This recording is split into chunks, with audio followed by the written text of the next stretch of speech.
Thank you all very much for this award. I am so grateful to have been recognized by an organization that means so much to me. I'm grateful to the Council's leadership and staff for this honor.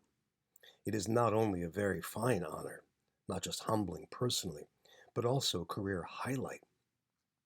The Council of Independent Colleges has been a great resource for me since the 20th century. I've learned a great deal from your work across America's private colleges and universities. From the research you do to how to build intercampus collaborations, how to bring new ideas to institutional life, and how to represent this work to an increasingly skeptical society. For decades, I've tried to encourage academics to collaborate across campus boundaries. It is so satisfying to be able to point to the CIC doing this so well and at scale. It's customary in acceptance speeches to name people who helped one to that stage, but it's particularly important here. You see, as an independent futurist, I can only do my work with a kind of distributed brain trust. Every day, friends, colleagues, clients, interested people, and total strangers choose to share something with me.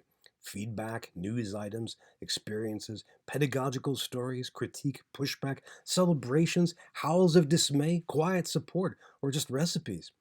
Every day I push out to them my own stories, my own news items, critique, dismay, and so on, and they generously respond. All of them, including some of you, make my work sharper, smarter, more thoughtful. This network is the secret behind what I'm able to do.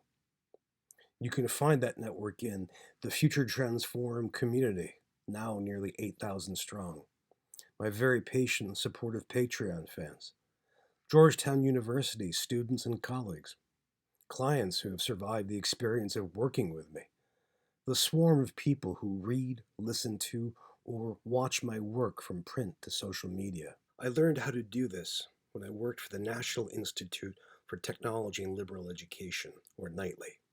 CIC's own Joellen Parker led us through vital times.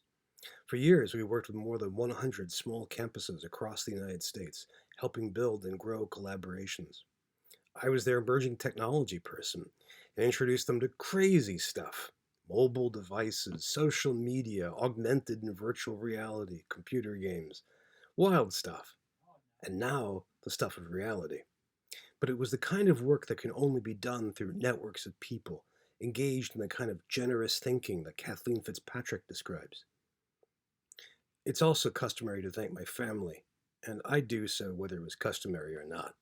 My children have become outrageously old and still not only put up with me, but teach me things constantly.